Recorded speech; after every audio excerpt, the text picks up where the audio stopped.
ఒకవైపు బ్రిటన్ ప్రభుత్వం దేశంలోకి అక్రమ వలసలకు అడ్డుకట్ట వేస్తామని కఠిన చర్యలు తీసుకుంటామని చెప్తోంది. మరోవైపు చిన్న చిన్న బోట్లలో బ్రిటిష్ ఛానల్ ద్వారా లండన్కు చేరుకుంటున్నారు. తమ ప్రాణాలను పణంగా పెట్టి బ్రిటన్కు చేరుకుంటున్నారు అక్కడి వారు. అయితే ఇక్కడ ఆశ్చర్యం కలిగించే అంశం ఏంటంటే 2024లో బ్రిటన్కు అత్యధికంగా ఇలా అక్రమంగా వలస వచ్చిన వారిలో వియత్నాం పౌరులే ఎక్కువగా అని తేలారు. అది కాకుండా వియత్నాం ఆర్థికంగా బలపడుతోంది కూడా. అయినా చిన్న చిన్న బోట్లలో బ్రిటన్కు వచ్చే వారి సంఖ్య రోజు రోజుకు పెరుగుతుందే తప్ప తగ్గడం లేదు. దీనికి కారణం ఏంటో స్పెషల్ స్టోరీలో చూద్దాం.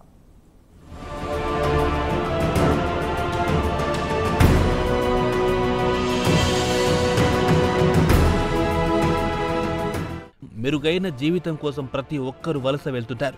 గ్రామాల నుంచి పట్టణాలకు, పట్టణాల నుంచి పెద్ద పెద్ద నగరాలకు, పెద్ద నగరాల నుంచి ఇతర దేశాలకు వెళ్తుంటారు. ఇది సహజమే. అయితే ఇటీవల కాలంలో వియత్నాం ఆర్థిక వ్యవస్థ కూడా క్రమంగా బలపడుతోంది. అయినా వారు మాత్రం మూటాముల్లె సర్దుకొని చిన్న చిన్న పడవల్లో ఛానల్ ఐలాండ్ ద్వారా లండన్ చేరుకున్నారు. అత్యంత ప్రమాదకరమైన ప్రయాణమైన లెక్క చేయకుండా ప్రాణాలకు తెగించి లండన్కు చేరుతున్నారు. గతేడాది ప్రపంచంలోని ఇతర దేశాలతో పోల్చితే వియత్నాం నుంచి వలస వచ్చిన వారి సంఖ్య అత్యధికమని తేలింది. అయితే చిన్న చిన్న బోటుల్లో లైఫ్ సేవింగ్ జాకెట్లు లేకుండా కిక్కిరీసిన బోట్లో 70 మంది దాకా కూర్చొని వెళ్లారు. వారి ముఖాల్లో ఆందోళన, భయం, నిరాశ, నిస్పృహ కలగలిపి ఉన్నాయి.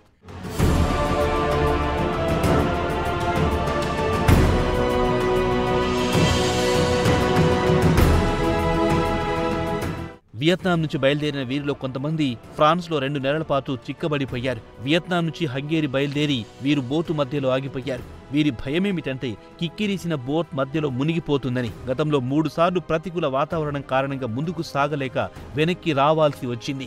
మరోసారి ఇంజిన్ ఫెయిల్ కావడం వల్ల బోటు ముందుకు సాగలేకపోయింది. వీరిలో చాలా మంది సుమారు 25,000 పౌండ్ల వరకు అప్పులు చేసి మరీ కిక్కిరీసిన బోట్లో బ్రిటన్కు బయలుదేరారు.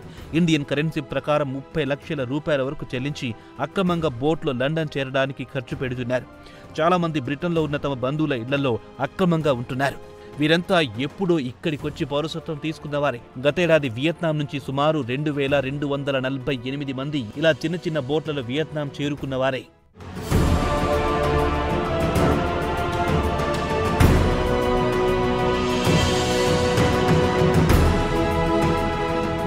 వియత్నాంకు చెందిన సిండికేట్ ముఠా ఇలా మానవ అక్రమ రవాణాకు పాల్పడుతోంది. ఇలా క్రమంగా వచ్చిన వారిలో చాలా మంది సెక్స్ వర్కర్స్ లేదా గంజాయి పొలాల్లో పనికి కుదురుతుంటారు. ప్రస్తుతం వీరంతా ఆధునిక బానిసత్వానికి బలవుతున్నారు. ఇక వియత్నాం గురించి ప్రస్తావించుకుంటే ఆ దేశం కూడా క్రమంగా ఆర్థికంగా బలపడుతోంది. మినీ చైనాగా తయారీ రంగానికి హబ్గా మారిపోయింది. ఇక్కడ తలసరి ఆదాయం గత 20 ఏళ్లతో పోల్చుకుంటే ఇప్పుడు 8 రెట్లు పెరిగింది. వియత్నాంలో అందమైన బీచ్లు, సుందరమైన ప్రదేశంతో పాటు అత్యంత చౌక కాబట్టి టూరిస్టులు పెద్ద సంఖ్యలో ఇక్కడికి వస్తుంటారు. అయినా వియత్నాం నుంచి ప్రజలు పెద్ద సంఖ్యలో బ్రిటన్ కు క్యూ కడుతున్నారు. ఇలా క్యూ కట్టడానికి గల కారణం ఏమిటంటే ఒకప్పుడు వియత్నాం కమ్యూనిస్టు పాలన కింద ఉండేది. మానవ హక్కుల ఉల్లంఘనతో పాటు స్వేచ్ఛ సూచీలో అట్టడుగున ఉండేది. ప్రభుత్వానికి వ్యతిరేకంగా అసంతృప్తి వెళ్లగక్కితే నేరుగా జైలుకు వెళ్లాల్సిందే.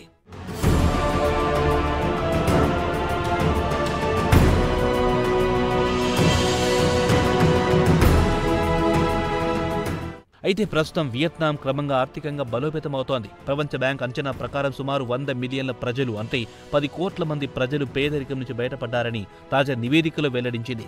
1989 నుంచి వియత్నాం క్రమంగా ఆర్థికంగా కోలుకుంటోంది. అయినా ఇక్కడ సరాసరి నెలసరి వేతనం 230 పౌండ్లు. ఇండియన్ కరెన్సీ ప్రకారం చూస్తే 25,300గా చెప్పుకోవచ్చు. పొరుగున ఉన్న థాయిలాండ్ లాంటి దేశాలతో పోల్చుకుంటే చాలా చాలా తక్కువ. 3వ వంతు జనాభా అంటే 55 మిలియన్ల ప్రజలు సుమారు 5.5 కోట్ల మంది అసంఘటిత రంగంలో పనిచేస్తున్నారు. వారికి ఎలాంటి సోషల్ సెక్యూరిటీ లేదు, సోషల్ ప్రొటెక్షన్ కూడా లేదు. అయితే అది కాకుండా పెద్ద సిటీలు, హనోయి, గ్రామీణ ప్రాంతాల్లోని వారికి మధ్య ఆర్థిక అసమానతల్లో వ్యత్యాసం చాలా ఉంది. అంతగా నైపుణ్యం లేని కార్మికుడు రోజుకు 14 గంటలు పనిచేసినా సొంత ఇంటి కల నెరవేర్చుకోలేడు, కుటుంబాన్ని పోషించుకోలేడు.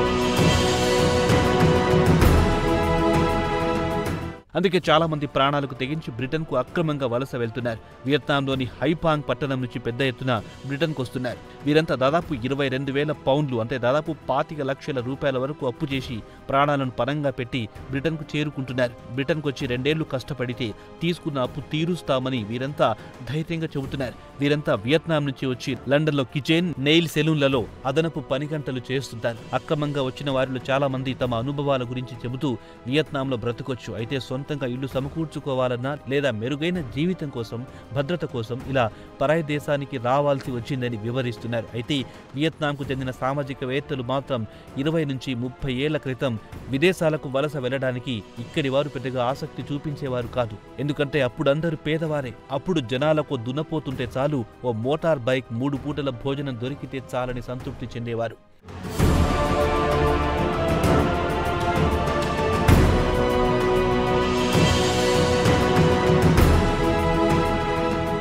అకస్మాత్తుగా కొంతమంది జర్మనీ, బ్రిటన్కు వలస వెళ్లడం ప్రారంభించారు.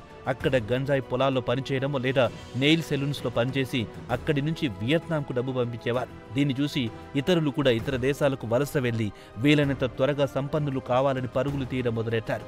అయితే 1970 లేదా 80లో వెళ్లిన వారు మెరుగైన జీవితాలను అనుభవిస్తున్నారు. అప్పుడు వియత్నాం ఆర్థిక పరిస్థితి బాలేదు.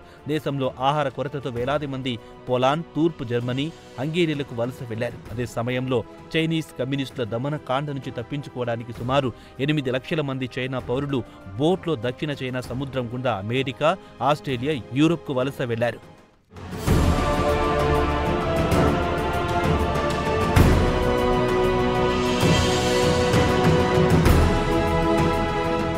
ప్రస్తుతం వియత్నాంలో డబ్బే దేవుడని అంటారు. త్వరగా డబ్బు సంపాదించి కుటుంబాన్ని పోషించుకోవాలనుకుంటున్నారు. అందుకే వియత్నాంలో పేద కుటుంబాలు డబ్బు సమకూర్చుకొని ప్రాణాలకు తెగించి బ్రిటిష్ ఛానల్ ద్వారా లండన్కు చేరుకుంటున్నారు. అక్కడ డబ్బు సంపాదించి తిరిగి తమ గ్రామాలకు డబ్బు పంపించి అక్కడ పెద్ద పెద్ద ఇళ్లు కట్టిస్తున్నారు. పూరి గుడిసెల స్థానంలో విలాసవంతమైన భవంతులు వెలుస్తున్నాయి. స్టాటస్ సింబల్గా మారుతోంది. అయితే వియత్నాంకు ఐఫోన్ తయారు చేసే ఫాక్స్కాన్ అనే కార్పొరేట్ దిగ్గజ కంపెనీ వచ్చింది. ఆ కంపెనీలో పనిచేస్తే ఓవర్ టైంతో కలుపుకుంటే నెలకు $300 మించి జీతం రావడం లేదు. అంటే 26,000 రూపాయలు మించడం లేదు. ఇక్కడి ప్రజలు బ్రిటన్కు వెళ్లి బోలెడంత డబ్బు సంపాదించాలని చిన్న చిన్న బోట్లలో పరుగులు తీస్తున్నారు. కాగా బ్రోకర్లు వీరి నుంచి 15 పౌండ్ల నుంచి 35,000 వరకు ఛార్జ్ చేస్తున్నారు. వియత్నాం నుంచి అక్రమంగా వలసలు పెరిగిపోవడంతో అమెరికా, బ్రిటన్, UN ఏజెన్సీలు వియత్నాం కమ్యూనిస్టు ప్రభుత్వాన్ని దేశం నుంచి వలసలను కట్టడి చేయాలని కోరుతున్నారు.